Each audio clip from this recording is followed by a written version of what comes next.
우리 하나님 말씀은 마태복음 1장 1절부터 17절입니다. 신약성경 마태복음 1장 1절부터 17절입니다. 같이 읽겠습니다. 아브라함과 다윗의 자손 예수 그리스도의 계보라. 아브라함이 이삭을 낳고 이삭은 야곱을 낳고 야곱은 유다와 그의 형제들을 낳고 유다는 다말에게서 베레스와 세라를 낳고 베레스는 헤스론을 낳고 헤스론은 람을 낳고 람은 아미나답을 낳고 아미나답은 나손을 낳고 나손은 살몬을 낳고 살몬은 라합에게서 보아스를 낳고 보아스는 룻에게서 오벳을 낳고 오벳은 이사야를 낳고 이사야는 다윗 왕을 낳으니라. 다윗은 우리아의 아내에게서 솔로몬을 낳고 솔로몬은 르호보암을 낳고 르호보암은 아비야를 낳고 아비야는 이사야를 낳고 아사는 여호사밧을 낳고 여호사밧은 요람을 낳고 요람은 우시야를 낳고 우시야는 요담을 낳고 요담은 아하스를 낳고 아하스는 히스기야를 낳고 히스기야는 므낫세를 낳고 므낫세는 아몬을 낳고 아몬은 요시야를 낳고 바벨론으로 사로잡혀 갈 때 요시야는 여고냐와 그의 형제들을 낳으니라. 바벨론으로 사로잡혀간 후에 여고냐는 스알델을 낳고 스알델은 수룹바벨을 낳고 수룹바벨은 아비웃을 낳고 아비웃은 엘리야김을 낳고 엘리야김은 아소르를 낳고 아소르는 사독을 낳고 사독은 아킴을 낳고 아킴은 엘리웃을 낳고 엘리웃은 엘리아사를 낳고 엘리아사는 mat단을 낳고 mat단은 야곱을 낳고 야곱은 마리아의 남편 요셉을 낳았으니 마리아에게서 그리스도라 칭하는 예수가 나시니라. 아멘. 오늘 말씀 들어보니까 어때요? 이 마태복음을 처음 시작하는 족보의 장입니다. 실은 성경 읽을 때 제일 재미없는 부분이 이 부분이죠. 족보의 장. 읽어봐도 재미가 없어요. 족보는 혹시 누구에게 필요한 것인지 아십니까? 족보가 누구에게 필요하나요? 족보는 실은 내 가족 또 나와 나에게 필요한 것이 족보이지요. 다른 사람들에게는 필요가 없지요. 실은 다른 사람들에게는 아무 의미가 없으니까요. 그러면 왜 마태복음 이 1장의 족보가 이렇게 중요할까요? 아니, 우리의 족보는 왜 중요할까요? 우리 가족의 족보는 왜 중요할까요? 그것은 딱 한 가지 이유가 있지요. 유산 상속을 받을 수 있기 때문에 중요한 것입니다. 족보는. 마태복음 1장의 족보를 우리가 읽어봤습니다. 마태복음 1장의 족보는 누구의 족보인가요? 예수 그리스도의 계보라. 계보는 족보를 이야기한 거예요. 족보라 이 말이에요. 예수 그리스도의 족보가 마태복음 1장 우리가 읽은 본문의 이야기입니다. 그러면 이 예수 그리스도의 족보는 누구와 관계가 있는가요? 누구와 상관이 있어요? 우리와 상관이 있는 거죠. 왜 그러냐면 우리가 예수 믿는다고 하고 있으니까. 우리와 상관이 없으면 이 족보는 아무 의미가 없죠. 그래서 이 족보는 나의 족보가 되어야 합니다. 만약 이 족보가 나와 관계가 없다면, 나와 상관이 없다면 아무런 나와 의미가 없는 거죠. 그냥 진짜 읽으면서 아무 의미 없이 소리만 낸 거죠. 그러나 예수님이 나와 관련이 있다면 예수님의 족보도 반드시 나와 관련이 있어야죠. 여러분과 나와 예수님이 관계가 있나요? 분명히 있죠. 없으면 우리가 여기에 나와 있을 필요가 없죠. 예수 믿을 필요가 없죠. 그러면 오늘 읽은 족보도 나와 관련이 있어야 됩니다. 나와 관련이 없으면 아무 상관이 없어져요. 그럼 나와 관련이 있는 족보라면 이 족보 속에 한번 내 이름이 들어있는지 찾아보셨나요? 내 이름이 이 족보 속에 혹시 들어있나요? 이 족보에 오늘 읽은 이 족보 속에 내 이름이 없다면 나와 아무 상관이 없는 족보예요, 실은. 이 족보 속에 내 이름이 없다면 말입니다. 만약 이 족보 속에 내 이름이 있다면 이 족보는 대박난 족보이죠. 내 이름이 들어있다면. 없으면 쪽박 찬 거예요. 근데 있으면 이거 대박이거든요. 그런데 읽어보니까 이름 찾아보셨습니까? 자기 이름 발견해 보셨나요? 오늘 족보 속에 숨겨진 비밀 이야기가 이 이야기입니다. 이 족보 속에 내 이름을 들어있는지 없는지를 찾는 작업이 오늘 말씀의 가장 키포인트입니다. 내 이름이 이 족보 속에 들어있으면 그것이 곧 복음이 되는 것입니다. 복음이란 뜻이 무엇인가요? 복자의 소리음자, 복된 소식. 또 우리가 기쁜 소식이라고 하죠. 왜? 복된 소식은 기쁜 소식이니까. 그럼 내가 하나님의 자녀라면, 아니 예수 그리스도의 족보 속에, 이 족보 속에 내 이름이 들어있다면 이것이 복음일 터인데 왜 복음이 돼요? 내 이름이 이 족보에 들어있다면 뭐가 좋아요? 로마서 8장 17절에 이렇게 이야기해요. 자녀이면 또한 상속자, 곧 하나님의 상속자요. 자녀이면 상속을 받는데요. 그러니까 지금 예수 그리스도의 족보에 내 이름이 들어있다면 우리는 하나님의 상속자들입니다. 그래서 하나님의 상속자라는 것은 하나님이 갖고 계신 하나님의 나라를 상속받고요, 하나님께서 풍성하게 갖고 계신 하나님의 은사와 성령의 은사와 또 하나님의 무궁무진하신 사랑과 모든 축복들을 내가 물려받는다는 것입니다. 이것이 족보의 의미예요. 그런데 이 족보에 내 이름이 들어있느냐 이것입니다. 찾아냈느냐 이것입니다. 지금부터 이 족보 속에 내 이름이 진짜 들어있는지를 찾아내는 작업을 할 것입니다. 한번 말씀을 한번 찾아보시죠. 창세기 5장 한번 찾아보세요. 창세기 5장. 이거 찾아보면 되게 재밌어요. 창세기 5장. 마태복음 1장은 손가락으로 잘 표시해 두세요. 창세기 5장과 마태복음 1장을 비교할 거니까. 창세기 5장 찾아보셨죠? 창세기 5장도 뭐라고 제목이 쓰여져 있나요? 좋은 성경은 쓰여져 있어요. 아담의 계보라고 나왔죠. 계보라는 말은 족보라는 말이에요. 아담의 족보가 창세기 5장의 족보입니다. 창세기는 10개의 족보가 나오죠. 그래서 이 족보에 따라서 창세기가 구성되어 있다고 이야기도 합니다. 그러면 이 아담의 족보가 나오는데 우리가 어디부터 보냐면 3절부터 한번 보십시오. 아담은 130세에 자기의 모양 곧 자기의 형상과 같은 아들을 낳아 이름을 셋이라 하였고, 아담은 셋을 낳은 후 800년을 지내며 자녀를 낳았으니 그는 930세를 살고 죽었더라. 이렇게 시작을 하죠. 그리고 8절에 그는 에노스는 이렇게 8절에 912세를 살고 죽었더라. 11절에 그는 905세를 살고 죽었더라. 14절에 그는 910세를 살고 죽었더라 해서 계속해서 이 내용이 나와요. 그러면 마태복음 창세기 지금 5장의 이 족보 속에서 혹시 반복되는 말을 찾아보셨나요?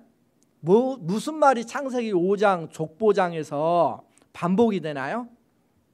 딱 읽어보니까 낳고 지내다가 죽었더라. 이 세 마디가 계속해서 반복이 되죠. 그래서 창세기 이 5장의 족보는 무슨 특징을 갖고 있냐면 창세기 5장 족보의 특징은 죽음을 강조한 족보의 장입니다. 계속 죽었더라 죽었더라 죽었더라 죽음을 강조한 족보예요. 그런데 마태복음 1장, 이제 우리 오늘 본문을 다시 한번 보실래요? 본문 마태복음 1장 족보 한번 창세기 5장 족보를 우리 살펴봤으니까 마태복음 1장 아브라함과 다윗의 자손 예수 그리스도의 계보라, 이것은 족보라 해서 아브라함이 이삭을 낳고 이삭은 야곱을 낳고 야곱은 유다와 그의 형제들을 낳고 유다는 다말에게서 베레스와 세레를 낳고 뭐가 계속 반복돼요. 낳고 계속해서 또 낳고 계속해서 낳았더라, 이 말이 반복되죠. 마태복음 1장과 창세기 5장 족보의 큰 차이점은 창세기 5장은 죽음을 강조한 족보이고요, 마태복음 1장의 족보의 특징은 생명이 태어났다라는 이 말, 낳았다라는 이 말을 강조해요. 낳았다라는 말은 생명이 태어나는 것을 강조를 하는 거예요. 죽음의 말이 없어요. 이것은 예수 그리스도의 족보의 특징이에요. 예수 그리스도의 족보에는 죽음이 없더라, 이 말이에요.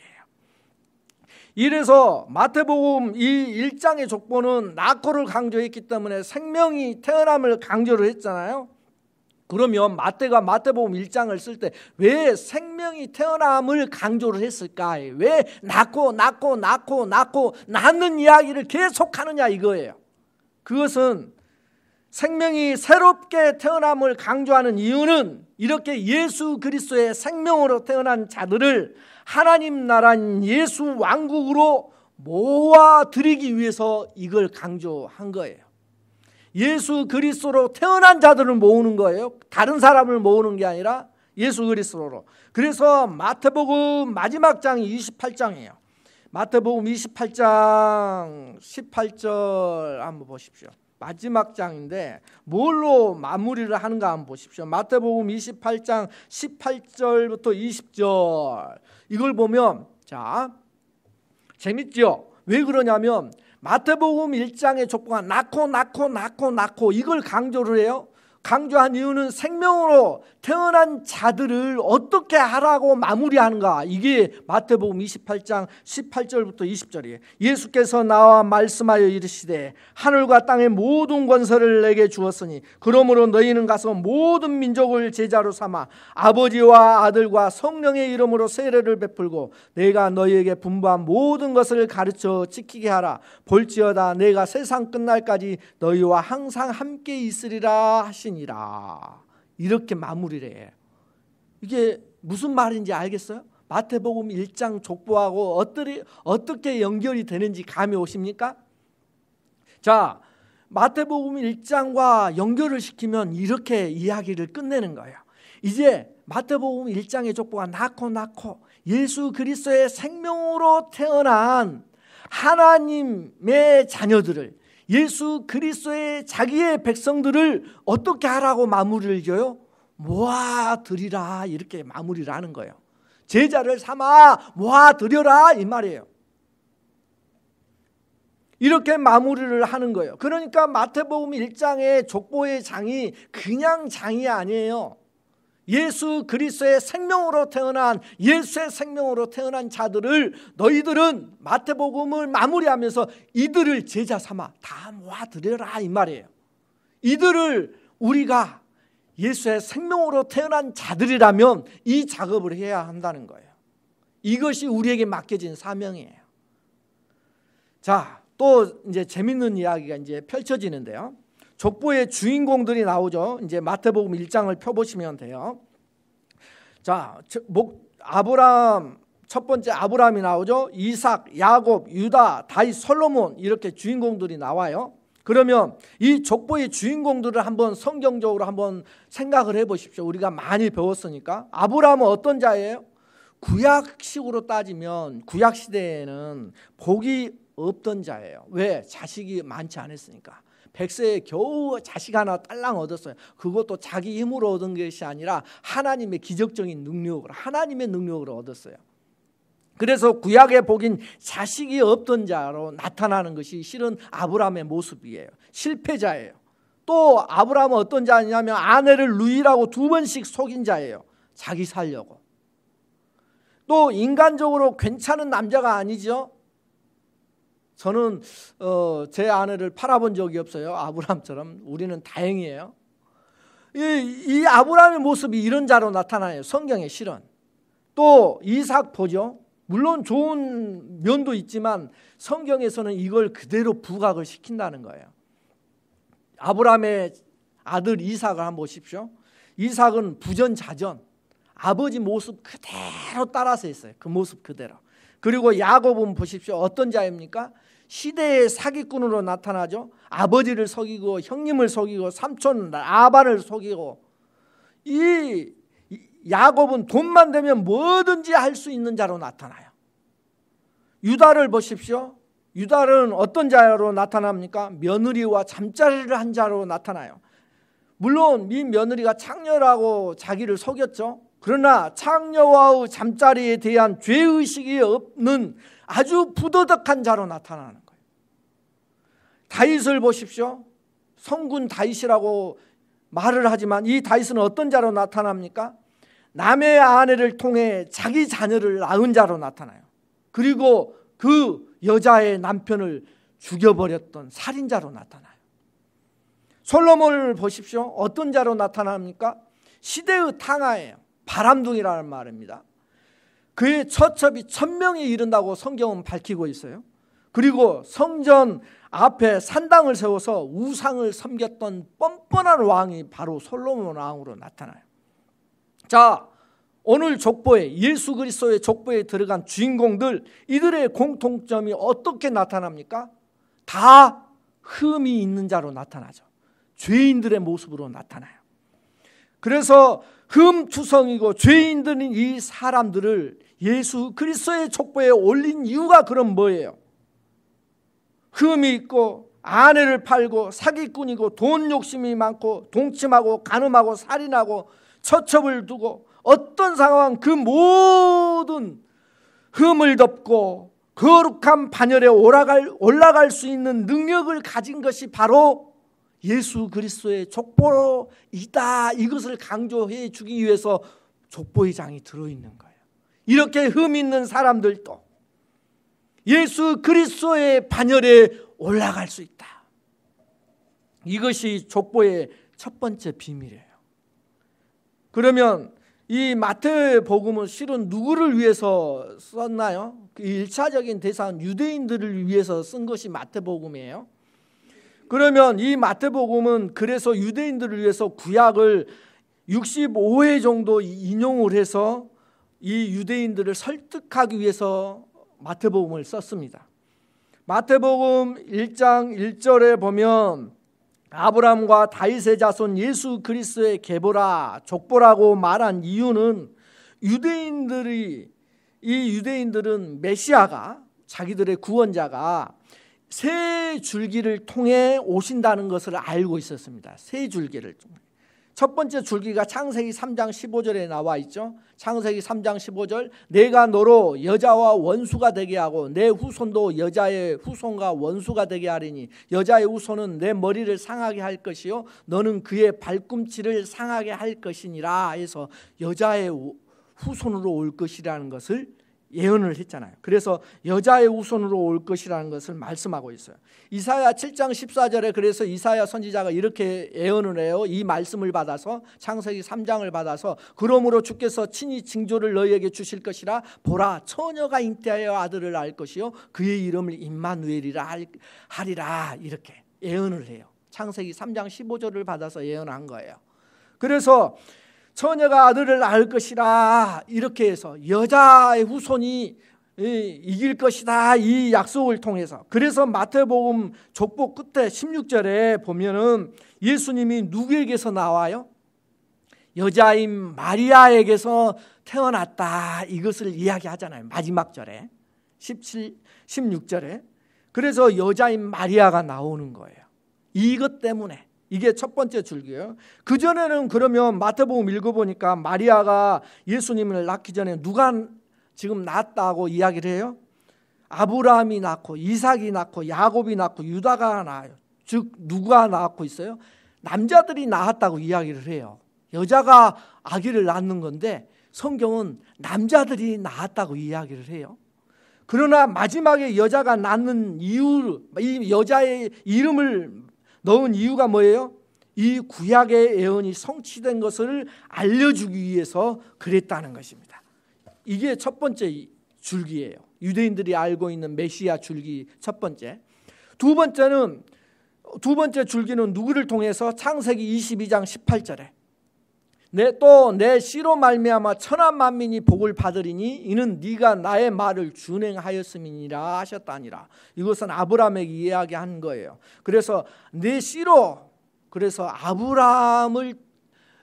아브라함의 족보를 통해서 예수 그리스도가 오실 것이라는 것을 예언한 것이 두 번째 줄기예요. 그러면 세 번째 줄기는 사무엘하 7장 12절이에요. 사무엘하는 다윗의 이야기예요. 내 수완이 차서 내 조상들과 함께 누울 때 내가 네 몸에서 날 네 씨를 네 뒤에 세워 그의 나라를 견고하게 하리라. 이거 다윗에게 축복하는 이야기예요. 그래서 다윗의 몸에서 날 씨라고 이야기를 하고 있는 거예요. 그래서 아브라함의 씨로 그다음에 다윗의 씨로. 그래서 지금 유대인들에게 이 세 사람을 강조를 하고 있는 거예요. 설득하기 위해서. 이 세 사람이 다 나오죠. 그래서 아브라함, 다윗 이렇게 다 나오는 거예요. 그런데 유대인을 설득하려면 이렇게 좋은 이야기, 유대인들이 듣기 좋은 이야기를 계속해야 하는데 갑자기 이 족보의 내용이 바뀌어요. 어떻게 바뀌는가? 유대인들의 관습은 여자 취급해요, 안 해요? 여자를? 구약 성경에 보면 여자 취급을 안 해요. 출애굽할 때 인구수를 세울 때도 여자를 세지도 않아요. 뭐 구약에서만 그런가요? 신약에서도 여자를 취급을 안 하죠. 우리가 잘 아는 오병이어 사건 아시죠? 오병이어 때 남자의 숫자만 세잖아요. 여자의 숫자를 세지도 않아요. 그래서 유대인들의 관습은 여자와 아이들 숫자도 안 세고 족보에도 안 넣는 거예요. 그런데 파격적으로 오늘의 족보는 누가 등장하냐면 이 여자들이 등장을 하고 있어요. 엄청난 파격적인 일이에요. 3절에 다말은 여자예요. 이 다말은 어떤 여자예요? 시아버지 아까 유다에게서 시아버지가 유다이거든요. 그러니까 시아버지와 잠자리를 해서 베레스와 세라를 낳은 여자예요.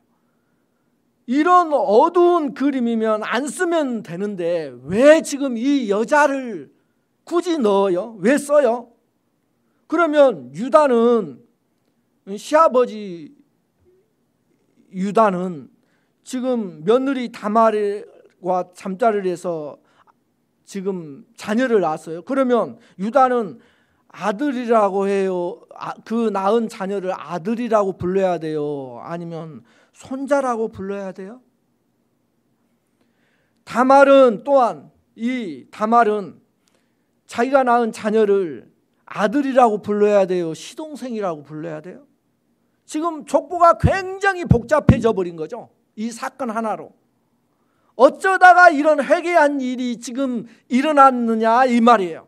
차라리 이 유대인들이 좋아하는 아브라함의 아나 사라를 넣으면 좋아하니까 사라를 족보에 넣지 왜 이런 여자를 넣어가지고 족보를 이렇게 어렵게 만들고 혼란스럽게 만들어버렸냐 이거예요. 5절에 보면 또 여자가 또 등장합니다. 라합이라는 여자예요. 여호수아 2장에서 라합은 기생으로 나와요. 그러나 원문에 보면 기생이 아니라 누구냐면 창녀예요. 원문에는 창녀예요. 이 창녀는 몸 파는 여자예요. 유대인들이 들으면 이 창녀 라합 이야기를 들으면 어떻겠어요? 구역질 나는 여자인 거예요. 그런데 이 여자가 예수 그리스도 족보에 버젓이 올라가 있는 거예요. 또 5절에 보면 룻이 나와요. 룻도 여자입니다. 룻은 이방 여자예요. 이방 여자 중에서도 모압 여자예요. 신명기 23장 3절에 보면 암몬 사람과 모압 사람은 여호와의 총회에 들어오지 못하리니 그들에게 속한 자는 10대뿐 아니라 영원히 여호와의 총회에 들어오지 못하리라. 이렇게 아예 법으로 정해놨어요. 법으로. 모압 사람은 영원히 여호와의 총회에 못 들어와요. 그런데 이 모압 여자가 예수 그리스도의 족보에 지금 들어와 있는 거예요. 이걸 들으면 유대인들이 분노하는 거예요. 이해를 못하는 거예요. 이건 뭐냐? 이건 왜 그러냐? 이 족보가 무슨 족보냐? 6절에 보면 또 여자가 등장해요. 밧세바라는 여자예요. 우리아의 아내라고 나오죠. 이 밧세바는 어떤 여자예요? 능력 있는 남자에게 착 달라붙는 여자예요. 그러니까 이 마태복음 족보에 이 족보를 보면은 이상한 족보예요. 자랑할 것이 없으면 드러내지나 말지. 장녀요, 불륜에, 근친상간에, 남의 남자 애 낳고 이런 여자들을 이 족보에 착 올려놨단 말입니다. 그것도 자랑스럽게. 마태복음 이 성경 속에 넣어놔서 오고 가는 모든 그리스도인들에게, 예수의 자녀들에게 이 족보를 자랑하고 있는 거예요. 마태가 왜 이것을 족보에 넣었을까요? 만약 룻, 라합이 이방 여자이고 모압 여자이기 때문에 하나님의 총회에 영원히 들어갈 수 없다면 누구도 못 들어가요? 누구도 못 들어가요. 우리도 못 들어가는 거예요. 나도 못 들어가요. 왜요? 우리가 이방 사람이니까. 이스라엘 사람 아니잖아요. 우리 한국 사람이잖아요. 우리도 이방이니까 우리도 그 속에 예수 그리스도의 족보 안에는 영원히 못 들어간다는 말이에요. 이 족보가 지금 무엇을 이야기하는가요? 지금 유대인이냐 이방인이냐, 남자냐 여자냐, 죄인이냐 의인이냐, 가진 자냐 못 가진 자냐, 어떤 조건의 사람, 어떤 모습의 사람, 어떤 배경과 상태에 있다 할지라도 복음은 너를 차별하지 않는다. 이걸 말씀하고 있는 것이 지금 족보의 이야기예요. 로마서 3장 21절 22절을 보면 이제는 율법 외에 하나님의 한 의가 나타났으니 율법과 선지자들에게 증거를 받은 것이라. 곧 예수 그리스도를 믿음으로 말미암아 모든 믿는 자에게 미치는 하나님의 의인이 차별이 없느니라. 이것을 지금 마태복음은 알려주고 있는 것입니다. 족보의 마지막 절은 17절이에요. 17절. 그 17절을 읽어보면 그런즉 모든 대수가 아브라함부터 다윗까지 연례되어 다윗부터 바벨론으로 사로잡혀갈 때까지 연례되어 바벨론으로 사로잡혀가는부터 그리스도까지 연례되더라. 지금 17절은 14대씩 3단계로 나누고 있죠. 세 부분으로 나누고 있죠. 14대씩 아브라함부터 다윗부터 바벨론 포로부터 그리스도까지. 이 속에도 비밀이 들어있어요. 아브라함부터 다윗은 가만히 한번 생각을 해보십시오. 아브라함부터 다윗까지는 이스라엘이 최고의 영광을 누리던 시대예요. 이걸 말씀하고 있는 거예요. 3대로 나눈 이유가. 그 다음에 다윗부터 바벨론 포로까지는 어떤 시대예요? 쿠데타가 일어나고 우상 숭배가 만연하고 외세가 침략하고 하나님과 멀어진 시대로 북이스라엘은 결국은 아수르의 포로가 되고 남유다는 바벨론의 포로가 되는 이스라엘의 가장 수치스러운 역사가 있었던 시대를 바벨론 시대.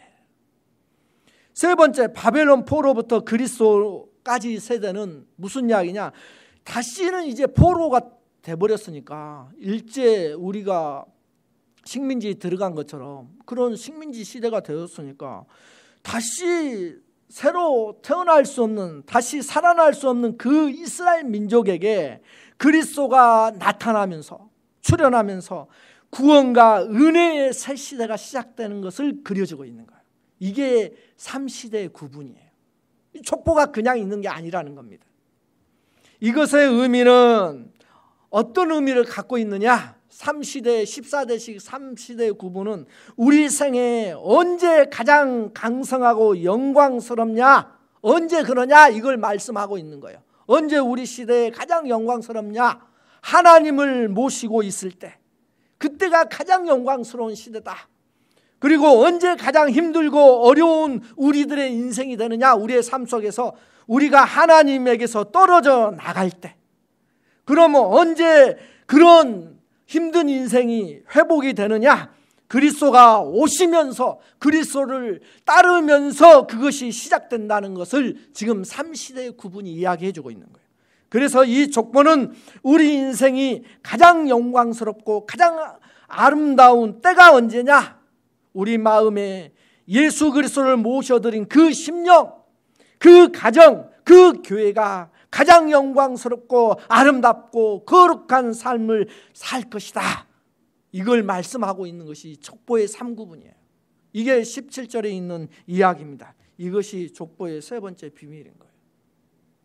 그러면 왜 14대씩 나누었을까요? 물론 다윗의 이름을 가지고 했습니다. 마태의 직업은 혹시 아시나요? 마태의 직업이? 마태복음을 쓴 마태의 직업은 세리예요. 세리.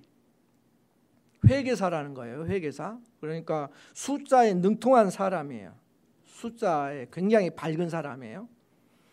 그런데 이 숫자에 능통한 사람이 유다 왕 중에 6사람을 빼먹어요. 그 구약 성경 유다 왕을 살펴보면 나와요. 6사람이 누구냐면 아하시야, 요아스, 아마샤, 요아스, 요아김, 시드기야, 이 6사람의 이름이 빠져 있어요. 이걸 6사람을 빼먹으면서 지금 마태복음의 족보를 14대씩 맞추고 있어요. 아니 족보가 희한하죠. 6사람의 족보의 이름을 빼먹으면서 일부러 14대씩 맞추고 있다는 게 신기하죠. 왜 그러면 14대를 3번 반복해서 14라는 숫자를 맞추려고 하고 있을까요? 왜? 민수기 33장 한번 보실래요? 여기 되게 재밌는 부분이니까 한번 보세요. 민수기 33장 제 성경으로 구약 성경 252쪽이네요. 522쪽. 민수기 33장 252쪽에 보면 민수기 33장은 어떤 장인가요? 애굽에서 모압까지 이렇게 써져 있죠. 이건 성경 이야기 아니라 나중에 편집한 사람들이 이렇게 그 내용을 써놓은 거예요. 민수기 33장의 내용은 애굽에서 탈출을 해서 모압까지 간 그러니까 가나안 들어가기 마지막 지점까지의 여정을 그려놓은 거예요. 이 여정을 자 33장 펴셨죠? 자, 몇 지점을 갔는지 한번 찾아보세요. 시작. 한참 걸리겠죠? 그래서 제가 세봤어요. 42지점이에요. 42지점. 42지점이에요.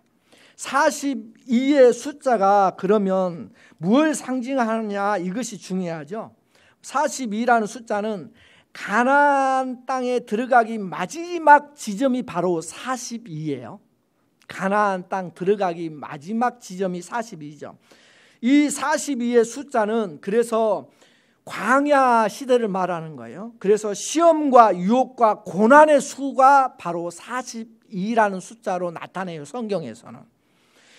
즉 우리가 인생을 살아가면서 우리 인생 속에서 모든 시험과 유혹과 고난을 거친 다음에 그리스도의 영광 속에 들어가기 마지막 지점이 바로 42지점이라는 말씀이에요. 그것이 광야의 42지점을 표기했던 이유입니다. 우리 인생 속에서도 뭐가 있다는 거예요? 신앙 속에서도 광야 같은 신앙생활이 있다 이거예요. 언제 그런 광야 같은 신앙생활을 겪게 될까요? 이스라엘 사람들이 출애굽을 해서 가나안 땅 들어가려고 보니까 12정탐꾼을 보냈는데 그들이 뭐라고 해요?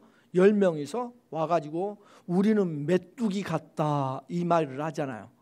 그 말은 뭐예요? 저희들은 완전히 거인 장사들이고 우리는 메뚜기다. 그럼 메뚜기 신앙을 가지고는 가나안 땅에 들어갈 수 없어요.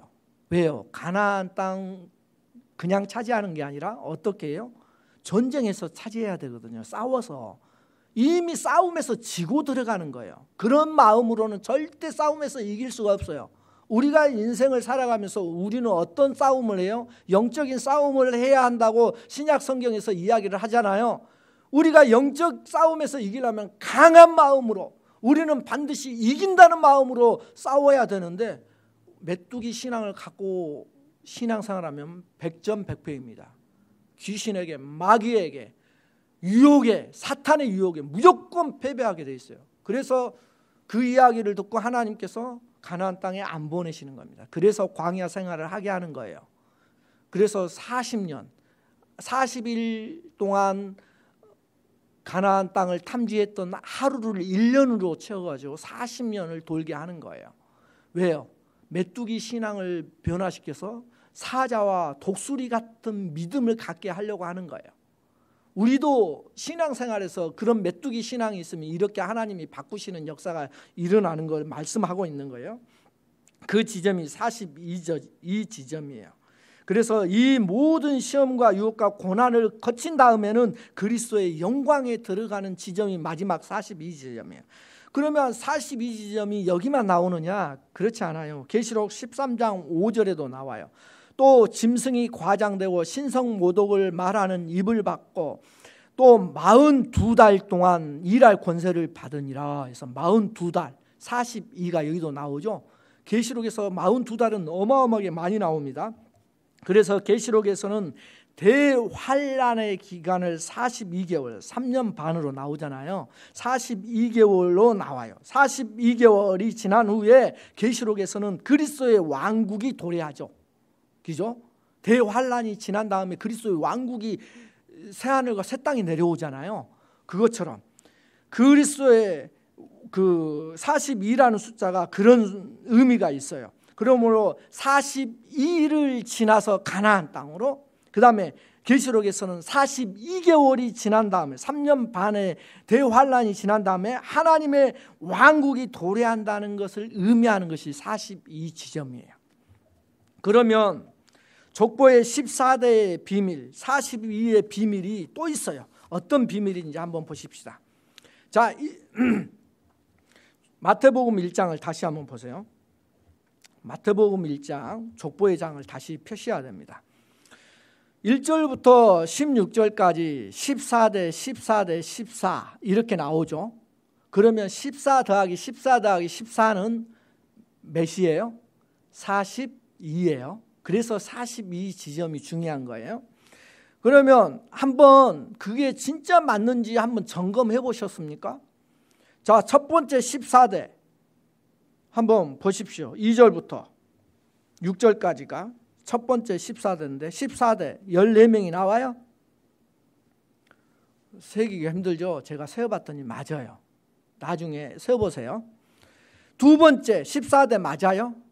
두 번째 14대는 7절부터 11절까지죠. 제가 세어봤더니 맞아요. 그러면 세 번째 14대 12절부터 16절까지 이거는 한번 세볼까요? 자, 세는 거 쉬운 거에 있어요. 12절에 스알디엘, 낳고 있는 부분만 세면 쉬워요. 스알디엘, 수룹바벨, 아비훗, 엘리야김, 아소르, 사독, 아킴, 엘리웃, 엘리야살, 맏단, 야곱, 요셉. 몇 명이에요? 11명이에요. 11명. 14대가 아니에요. 14대가 안 맞아요. 13대 예수 그리스도에게서 끝나요. 마지막 14대가 없어요. 그러면서 14대 14대 14대라고 17절에 이야기를 해요. 마태가. 숫자를 너무너무 똑똑한 숫자에 대해서 잘 아는 마태가 마지막 세 번째 14대는 14대가 아니라 13대 예수 그리스도로 끝나요. 왜 그럴까? 마태가 거짓말을 하고 있을까? 아니면 성경이 틀려버린 걸까? 이것이 가장 중요한 오늘의 비밀이거든요. 이 비밀을 살펴보면서 왜 마지막 14대가 없을까? 왜 13대 예수로 끝나면서 14대라고 뻥을 칠까? 이 말이에요.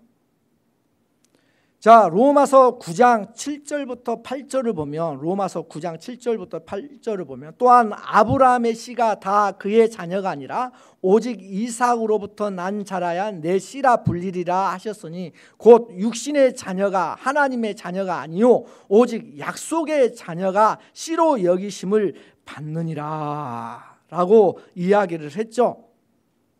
여기에서 하나님께서 약속한 자녀가 있죠. 누구예요? 이들이 아브라함의 후손이에요. 아브라함의 후손이 하나님께서 약속한 씨예요. 그죠? 아브라함의 후손만이. 그러면 자, 아브라함의 후손은 누군가 한번 보십시다. 창세기 15장 4절부터 5절. 창세기 15장 4절부터 5절은 여호와의 말씀이 그에게 임하여 이르시되 그 사람이 네 상속자가 아니라 네 몸에서 날 자가 네 상속자가 되리라 하시고 그를 이끌고 밖으로 나가 이르시되 하늘을 우러러 무별을 셀 수 있나 보라 또 그에게 이르시되 네 자손이 이와 같으리라 라고 하나님께서 아브라함에게 축복을 해주거든요. 그런데 여기에서 재밌는 게 있어요. 무별이 있죠. 무별이 나오죠. 무별. 하늘을 보라. 하늘을 우러러 무별을 셀 수 있나 보라. 무별 나오죠. 무별을 셀 수 있나 보라. 또 그에게 이르시되 네 자손이 이와 같으리라. 그러면 무별과 자손이 어떻게 쓰여져요? 같은 동격으로 쓰고 있죠. 무별이 네 자손과 같으리라 했으니까 무별과 자손은 같은 의미로 쓰여지고 있죠. 무별, 자손의 수가 무별처럼 많아진다는 거예요. 그러면 무별은 단수예요, 복수예요? 무별이라는 것은 하나를 말해요, 여러 개를 말해요? 여러 개를 말씀하죠. 셀 수 없는 많은 별. 복수를 말해요. 그러면 여기에서 네 자손이 이 무별과 같으라. 자손은 뭘로 써야 돼요? 그러면 무별과 자손은 동격으로 사용을 했는데 자손은 뭘로 써야지 맞아요? 복수로 써야 되죠. 그런데 원문에는 이것을 복수로 쓰지 않고 단수로 쓰고 있어요. 단수. 하나로 쓰고 있어요. 네 자손은 단수로 쓰고 있어요. 웃기죠? 무별처럼 네 자손이 많으리라고 했는데 이 자손은 단수예요. 단수. 무별처럼 많은 천하 만민에게 복을 그 자손이 한 사람이래요. 그러면 그 자손이 누굴까? 갈라디아서 3장 16절. 갈라디아서 3장 16절. 이 약속들은 아브라함과 그 자손에게 말씀하신 것인데 지금 그 이야기를 하죠. 아까 창세기 15장 4절 5절 아브라함에게 말씀한 이 축복을 이야기하는 거잖아요. 이 약속들은 아브라함과 그 자손에게 하신 말씀하신 것인데 여럿을 가리켜 그 자손들이라 하지 아니하시고 무별 여럿이잖아요. 그런데 여럿을 가리켜 그 자손들이라 하지 아니하시고 오직 한 사람을 가리켜 네 자손이라 하셨으니 곧 그리스도라. 그러니까 무별처럼 많은 천하 만민에게 복을 줄 자손은 한 사람이라고 이야기를 하는데 갈라디아서 3장 16절에 그것을 해석을 해버리고 있어요. 그 약속들이란 창세기 12장 15장의 그 약속을 이야기하죠. 그 자손이 누구냐? 예수 그리스도라 이야기해요. 그러니까 마태복음 1장의 족보를 보면 42대의 족보에 마지막 41대가 누구로 나타나냐면 예수 그리스도가 41대로 나타나요. 마지막 41대는 예수 그리스도예요. 그리고 마지막 42대는 지금 비워놨어요. 아까 우리가 세봤잖아요. 나중에 세보세요. 마지막 13명만 나와요. 마지막 13명이 예수 그리스도로 끝나요. 그러면서 마태가 14라고 하면서 42라고 이야기를 해요. 뻥을 친단 말입니다. 그 이유가 뭐냐? 요거예요. 왜 채워나지 않느냐? 마지막 42대를 왜 채우지 않았느냐? 이거예요. 이 족보의 비밀은 아브라함의 자손으로 인해 무별처럼 많은 천하 만민이 복을 받을 것이다. 그런데 이 아브라함의 자손은 단수 하나예요.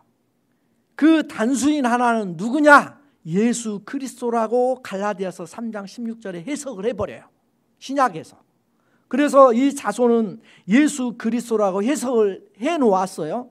그러면 그 한 분 예수 그리스도 안에 누가 들어가 있는 거예요? 아브라함의 모든 자손이 그 한 자손 예수 그리스도 안에 들어가 있다는 말이에요. 그죠? 왜 그러냐면 아까 말했잖아요. 무별과 자손이 동격 취급을 해놨으니까 아브라함의 모든 자손이 지금 단수인 예수 그리스도 안에 다 들어가 있는 거예요. 무별처럼 많은 사람이. 자, 그러면 오늘 마태복음 1장 족보에 13대 예수 그리스도로 마지막이 끝나죠. 14대로 끝나야 되는데.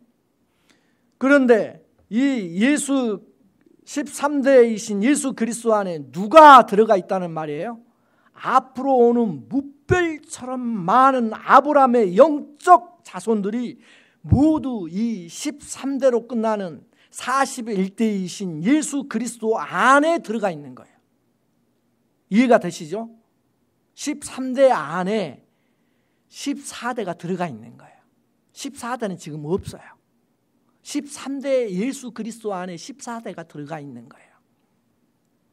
그런데 그러면 이 14대 마지막은 누구일까 하는 거예요.